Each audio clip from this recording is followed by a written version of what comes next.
afternoon.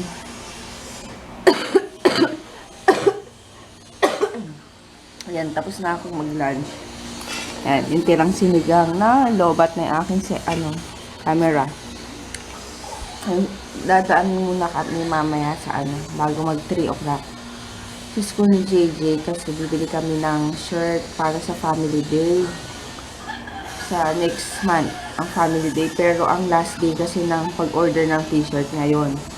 After daw ngayon, hindi na raw sila mag-entertain ng ng orders yun. Nakakaano naman si JJ walang t-shirt. Ay hindi, meron siya. Merong provide yung school. Pero yung sa amin wala. Hi guys. Good afternoon sa mo. Ay, tapon ko na to. Sabi mo muna, good afternoon. No? Oo. Ma. Oh, yan. Hindi ka ay. Oo. Oh, matapon. Hi. Batang to talaga. Ayun. Dapat bago mag-3 kasi magsasarado yung registrar. Kaso, dapat JJ kasi ang oras na uwi niya is ganung time. Malamang mauna siyang dumating dito. Ayun, sige, later na lang. Ayan, niluto ko kay Dalton brown rice. Tapos, pag medyo naluluto na yung rice, lagyan ko na ng ng tuna. Yan. Konting luto na lang and tapos na. Parang gusto ko nang bumalik ulit sa ay, tapos na yung nilalaban ko. Gusto ko nang bumalik sa brown rice kasi di ba nakakalaki talaga ng tiyan yung white. Dati, naalala ko, bago lang ako dito sa kanila. Pagdating ko dito hanggang mag-ilang taon yata si JJ, magwa 1 or 2, brown rice kami dito. Brown rice sila dito. Hindi ako sanay kasi pag sabaw, kunyari sinigang, tapos brown, parang hindi ako nababagayin dahil nga parang ang tingin ko sa brown is parang sinangag. Basta parang hindi bagay ko sa mga ulam. Pero syempre, hindi naman ako makapag dahil nga nahihiya ako dati na siya, alangan mo naman sabihin ko, ay ayoko yan, ganyan. So, pinilit ko, parang inano ko na gano'n. Hanggang sa si JJ lumaki na at natuto ng kanin. Ayun, nag-white na kami. Kasi nga, syempre, hindi naman magugustuhan ni JJ yun. Kasi nag-white na kami. Tsaka medyo pricey kasi yung brown. Kaya yun. Tapos nung pwede na siguro to. Nung nung nag-diet ako last year, ganito rin yung ko. Yung brown, ang aking rice. Kaya mukhang sabi ko kay Papa pag magpa-brown rice na rin ako. Para syempre, 'di ba? Ayaw ko yung lasa, para konti lang rice yung makakain ko.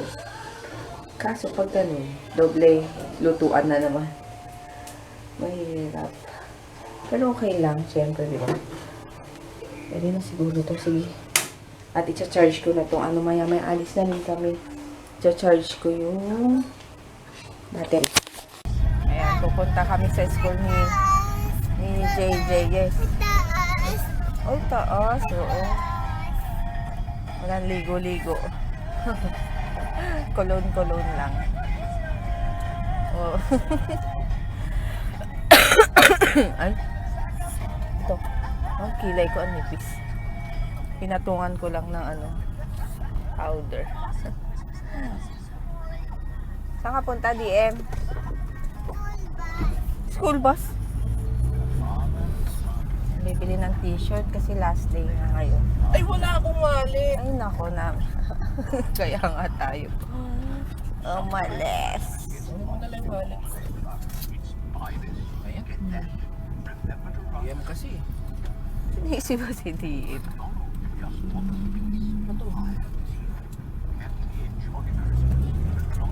Babalik ulit. Nandito na kami sa bahay. Nauna pa si JJ sa amin dumating. Ando siya sa kapitbahay. Yan. Kalaro. Huh? Kalaro. Kapitbahay din. Baka Schoolmate. malaman ano ma. Kapitbahay na hindi natin kilala. Bakit? May kapitbahay bang ano? Lahat ng kapitbahay kilala. Halos pala. Ayun, ano to? Sabihin ko. Nakabili na kami ng t-shirt. Kaso kay DM, walang size. Malaki na yung size na susunod. Kaya, magbo-blue na lang siyang t-shirt if ever. Kasi blue yung section nila eh. Color blue yung shirt. Kaya yun.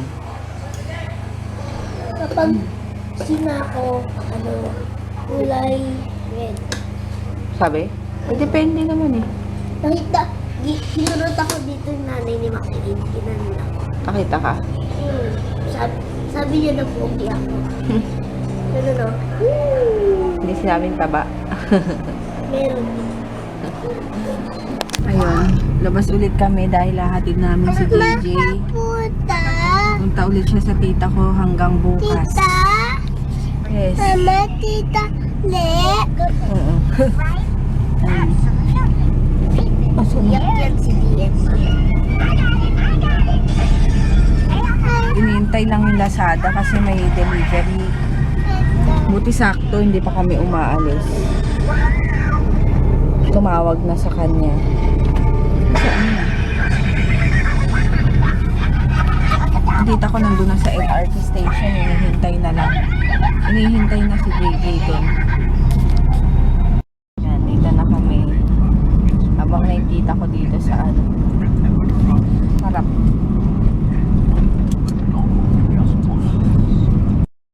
Ayun na si tita. Jay, ha? Yung sinasabi ko, ha?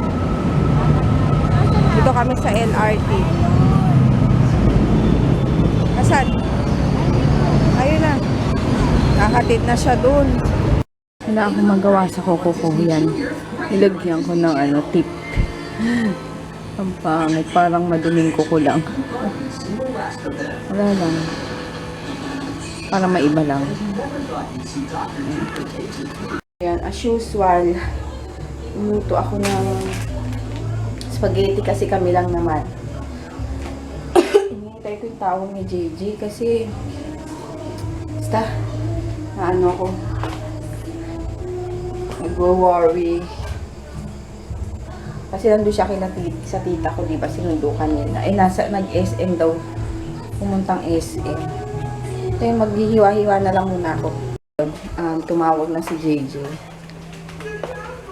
Kausap niya lang. Usap mo pa si kuya?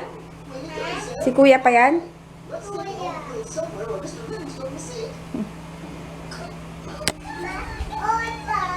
Usap sino ako? Wait lang. Color yellow ba? Hello? Oh. Wait, nakausap ko na si JJ. Makain ngayon. Tapos, ito, luto na ako ng sauce ng spaghetti ng pasta. Hotdog lang yung ilalagay ko. Hindi ako naglalagay ng giniling. Tapos, ito, favorite namin to. Chunky tomato na 3 cheese. Yan. Masarap yan. Sa Clara Oli. Ay, wait, luto lang ako. Yan. Tapos, lalagyan ko siya ng olive oil ulit. Para medyo hindi dumikit. Yan. Kunti lang naman.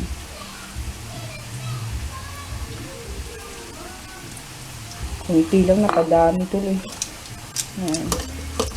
Halo-halo.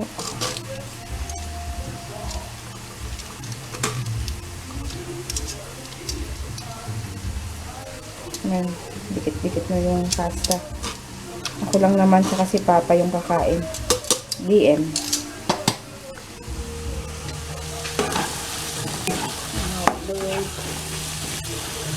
Tapos magluluto pa ako kay Papa. Yan, yung biniling mo na chicken. Ito pala ako tapos.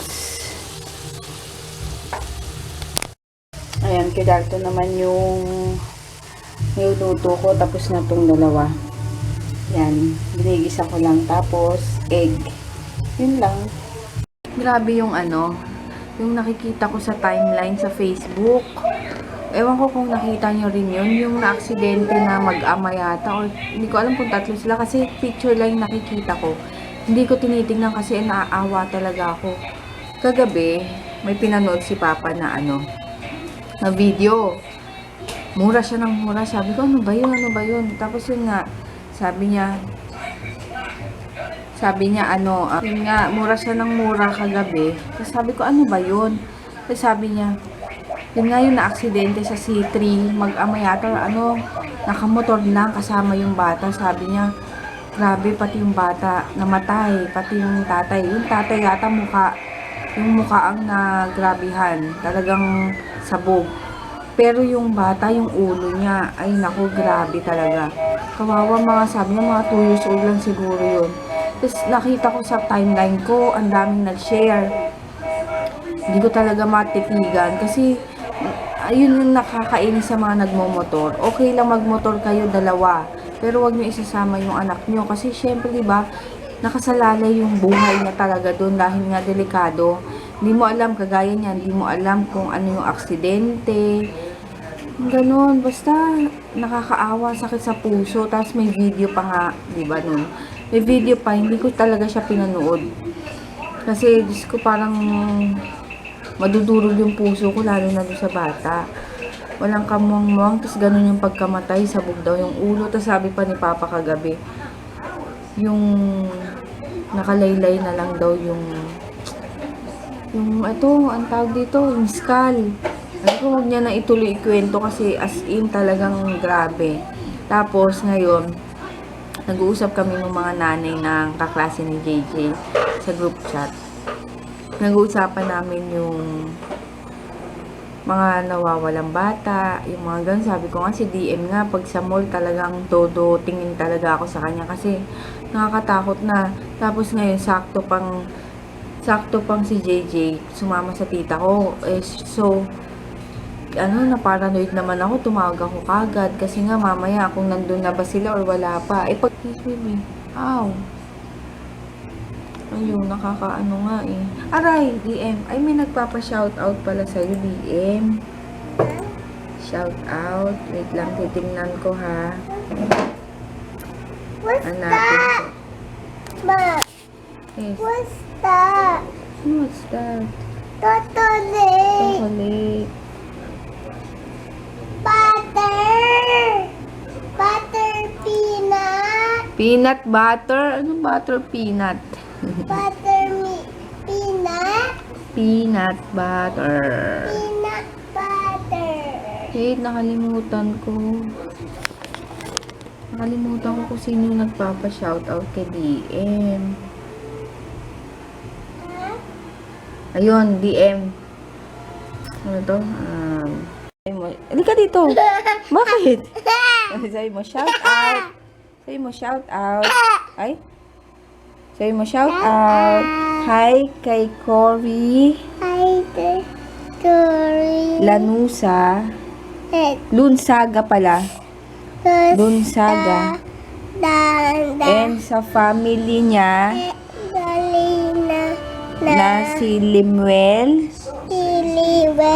Jude, at LA Lunsaga. Tingin ka dito. Thank you sa panonood. Ayun si Cory, sana maintindihan mo yung yung shoutout ni DM. Ayun. Nanonood naman ako ng live news sa Rappler dito sa Facebook. Tungkol naman sa Indonesia. Grabe naman, nakakatakot na talaga yung yung panahon. Ayan, delikado na talaga yung panahon ngayon. Ibang klase. Ang daw, yung sa naman, yung pinanood ko yung sa Jakarta naman, yung terorista. Parang isang daw, sa isang Starbucks. Sa Starbucks doon, parang may pumasok yatang mga terorista, tapos pinagbabaril lang yung mga nandun na mga customer. Tapos, nag-suicide attempt, parang pa yung isa, Napakamatay rin yung suicide bomber. Grabe, nakakatakot. Tapos sinasabi nila, ISIS daw yun. Kasi, parang yung isang Indonesian daw. Base lang to sa pagkakaintindi ko. Yung isang Indonesian daw, tumira sa Syria. Syria ba yung sinabi? O yata. Tapos, parang siya yung pinaka-head yata ng ISIS doon. Parang ganun. Tapos dito, pinuntahan nila may isang bahay silang pinuntahan, tapos nakita yung parang flag ng ISIS, yung ganun, na talagang ISIS daw ang may gawa. Kaya grabe, nakakatakot na yung panahon. Parang syempre, di ba? Ay nako, minsan pag iniisip ko, minsan nagdadasal na lang ako na yun. Pag kunyari may umalis ng isa sa amin, basta nagdadasal ako kagad. Kahit sa isip ko lang, kahit nagluluto ako, nagdadasal lang ako sa isip ko na sana safe silang makauwi or ganun. Kasi hindi mo na talaga alam ang mangyayari. Alam niyo naman yung mga panahon ngayon, di ba? Parang ang gulo-gulo na, hindi na safe, wala nang safe sa lugar.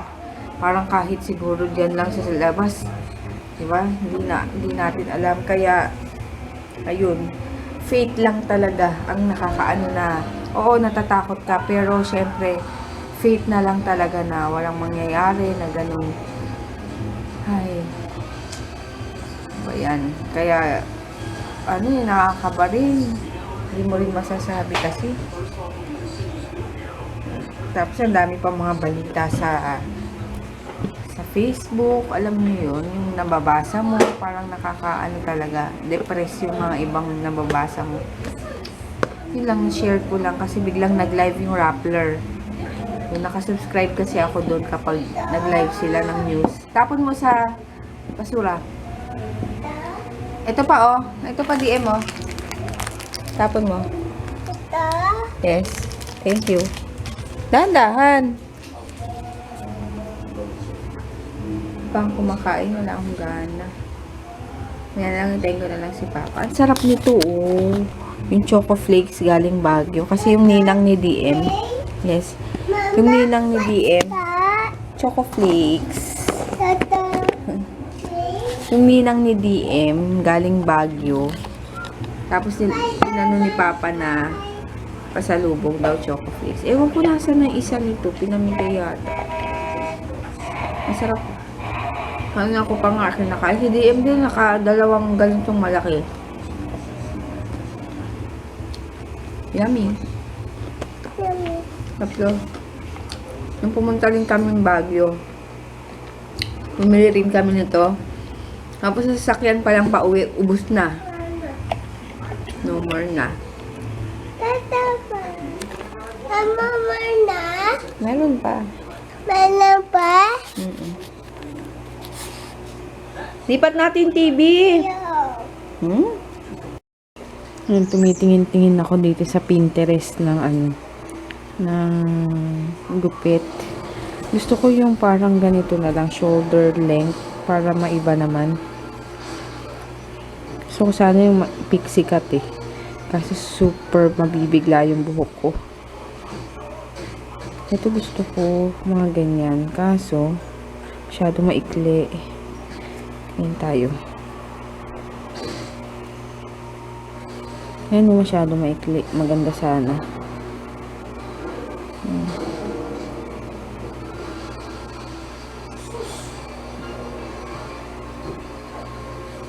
Ayan, naligo na ako kanina. So, maglalagay na ako ng, ano ba ngayon? Friday. So, maglalagay na ulit ako nitong eye white.